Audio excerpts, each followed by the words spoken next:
Está no ar a primeira edição do nosso jornal diário com as principais notícias do dia em 15 minutos. A partir de agora você ficará bem informado a respeito daquilo que está acontecendo no Brasil e o mais importante, sem a manipulação da velha imprensa militante. E é justamente sobre a imprensa militante a nossa primeira notícia de hoje.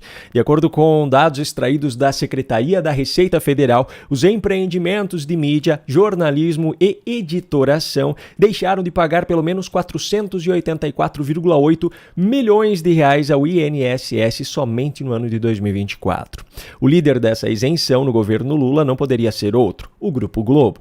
O grupo que abrange as razões sociais Globo Comunicação e Participações S.A., Editora Globo S.A., Rádio Excelsior S.A., que é a Rádio CBN, Edições Globo Conde Nast S.A., Rádio Globo Sociedade Anônima e Rádio Globo Eldorado Limitada, deixou de pagar ao todo 173,3 milhões de reais ao INSS até o momento em 2024. Em segundo lugar estão os CNPJs ligados à TV Record, que totalizam até o momento 39,7 milhões de reais. Em seguida vem o grupo UOL e Folha, do qual faz parte o Compass UOL Tecnologia Limitada, o Jornal Folha de São Paulo e Ed UOL Tecnologia Limitada. No total foram 39,3 milhões de reais de isenção até esse mês de novembro. Os dois próximos da lista são o SBT e o grupo Estado, do qual faz parte o Estadão. Mas dentre aqueles que tiveram a isenção de pelo menos 2 milhões de reais até o momento em 2024,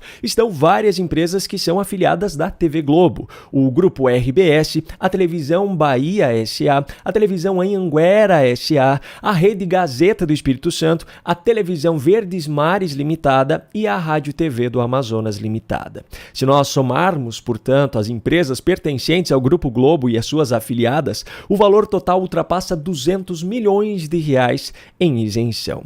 Curiosamente, os jornalistas dessa emissora, que costumam expor as suas opiniões e posições políticas travestidas de jornalismo, defendem pautas como a taxação dos milionários ou dos super ricos. Enquanto isso, porém, o conglomerado bilionário do qual eles fazem parte desfruta de uma isenção fiscal da qual não precisa e definitivamente não merece. Para que essas empresas tenham esse benefício, adivinha quem precisa segurar as contas e cobrir esse furo? Pois é, você, cidadão brasileiro. Bom, do Brasil, vamos agora para o Uruguai, pois nesse domingo, 24 de novembro, foi realizado o segundo turno das eleições presidenciais uruguaias. Estavam na disputa o candidato de esquerda, Yamandu Orsi, que era apoiado por Pepe Mujica, e o candidato de direita, Álvaro Delgado, o nome apoiado pelo atual presidente, Luiz Lacalle Pou.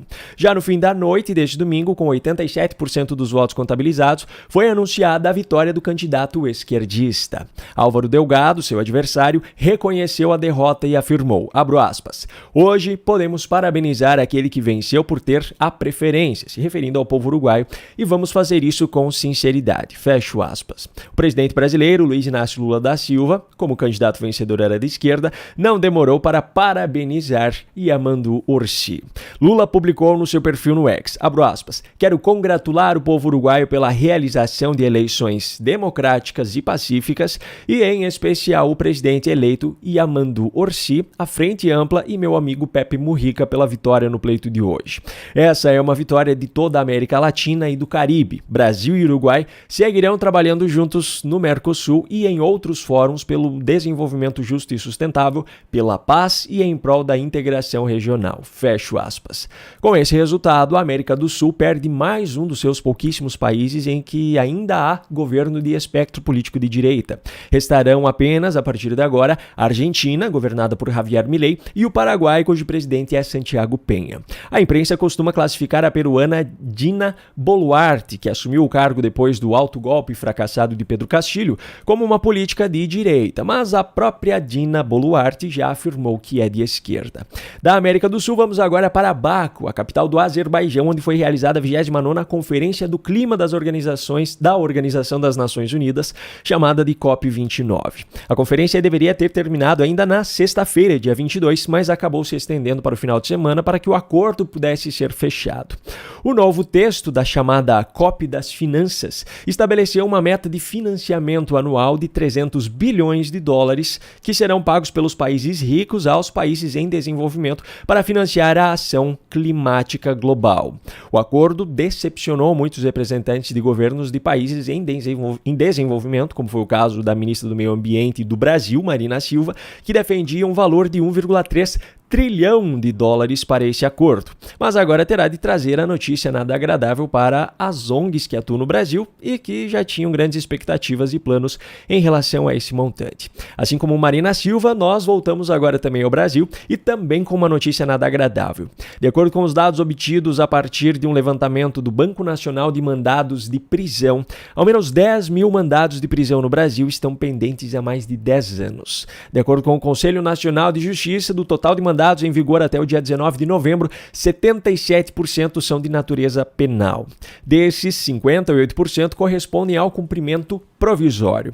Ao falar sobre esse assunto, eu não poderia deixar de reconhecer o papel do Supremo Tribunal Federal. O narcotraficante André do Rep, por exemplo, completou em outubro de 2024 o aniversário de 4 anos da sua presença na lista dos criminosos mais procurados do país. Ele havia sido preso em 2019, quando foi localizado pela Polícia Federal em Angra dos Reis, no Rio de Janeiro, mas foi solto no dia 10 de outubro de 2020, graças a uma decisão do ex-ministro do Supremo, Marco Aurélio Mello. Quando a corte decidiu reverter a decisão, André do Rep já havia sumido no mapa.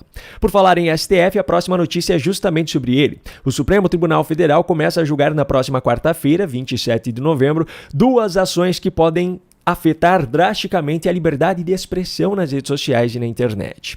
Dentre elas está a análise da constitucionalidade do artigo 19 do Marco Civil da Internet, que estabelece que as plataformas só podem ser responsabilizadas na justiça por conteúdos ofensivos postados pelos seus usuários, caso descumpram uma ordem judicial de removê-los. Essa regra foi aprovada na lei de 2014 justamente com o objetivo de assegurar a liberdade de expressão e impedir a censura na internet.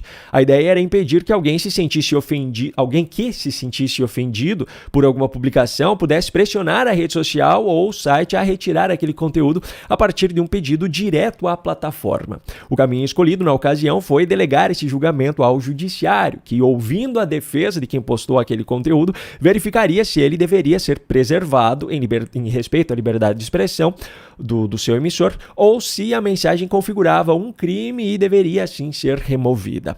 Mas os ministros do Supremo, ao julgar a constitucionalidade desse artigo, apesar de terem essa função prevista na Constituição, atuarão mais uma vez como legisladores e determinarão aquilo que pode ou não ser feito nas redes sociais. Há consenso entre a maioria dos ministros de que a regulamentação das plataformas digitais se justifica não apenas por uma suposta omissão das redes em coibir ataques às instituições, mas também porque, no entendimento deles, as plataformas lucram e se beneficiam do discurso agressivo. O resultado desse julgamento, portanto, já foi definido muito antes de começar. A próxima notícia, por sinal, também diz respeito a um julgamento cujo resultado já foi definido antes mesmo do início das investigações. O ministro Alexandre de Moraes, do Supremo Tribunal Federal, deve encaminhar ainda no início dessa semana à Procuradoria-Geral da República o relatório final da Polícia Federal, em que Jair Bolsonaro e outras 36 pessoas foram indiciados pela suposta tentativa de golpe de Estado, suposta abolição do Estado Democrático de Direito e suposta organização criminosa. A previsão inicial era de que fosse encaminhado ainda hoje, segunda-feira, mas a informação mais recente é de que isso acontecerá apenas amanhã. Com a conclusão da investigação por parte da Polícia Federal, cabe agora à PGR analisar o caso para decidir se o arquiva ou se oferece a denúncia à Justiça, mas o ministro Alexandre de Moraes fez questão de analisar toda a documentação antes de encaminhá-la à Procuradoria. Afinal, ele precisava garantir que ela estivesse atendendo às suas expectativas. Paulo Gonet, o Procurador-Geral da República, já adiantou que a denúncia deverá ser apresentada apenas em 2025. A justificativa dele para isso é o grande volume de informações da investigação e a complexidade do caso, além do fato de que o Judiciário entra em recesso a partir do dia 20 de dezembro. No entanto, podemos incluir nessa lista de desculpas, um provável tempo para um cálculo político por parte dos maiores interessados no resultado desse julgamento. Exatamente 8 dias antes da Polícia Federal ter entregue o relatório final e ter anunciado o indiciamento de Bolsonaro e outros 36, o diretor-geral da própria PF esteve reunido no Palácio da Alvorada com Lula, Paulo Gonet, Alexandre de Moraes, Cristiano Zanin e Gilmar Mendes. Antes da decisão da Procuradoria-Geral da República, muito provavelmente Lula e Alexandre de Moraes convocarão novas reuniões sobre as quais seus participantes se recusam a falar o assunto. Também nessa segunda-feira aconteceu uma reunião entre Lula, Fernando Haddad, Rui Costa e Esther Dweck para a entrega do texto final do projeto relacionado ao pacote de corte de gastos. No período da tarde, Lula deve seguir em reunião, mas com 12 de seus ministros. Por falar em ministros, o da Agricultura, Carlos Fávaro, afirmou nesta segunda-feira, 25 de novembro, que a decisão do Carrefour de suspender a compra de carnes de países do Mercosul reflete um protecionismo desproporcional da França. Ele também apoia a decisão dos frigoríficos brasileiros de interromper a venda de produtos para a rede no Brasil. Abro aspas. O Brasil tem uma agricultura de larga escala, de volume, segurança de fornecimento. A reação é desproporcional, tanto que todos os outros países da comunidade europeia já compreenderam a situação e são favoráveis ao acordo. Fecho aspas. Fávaro disse ainda, abro aspas, o Brasil tem uma das melhores sanidades de produtos alimentícios do mundo, não dá nem para comparar com a qualidade francesa. Fecho aspas.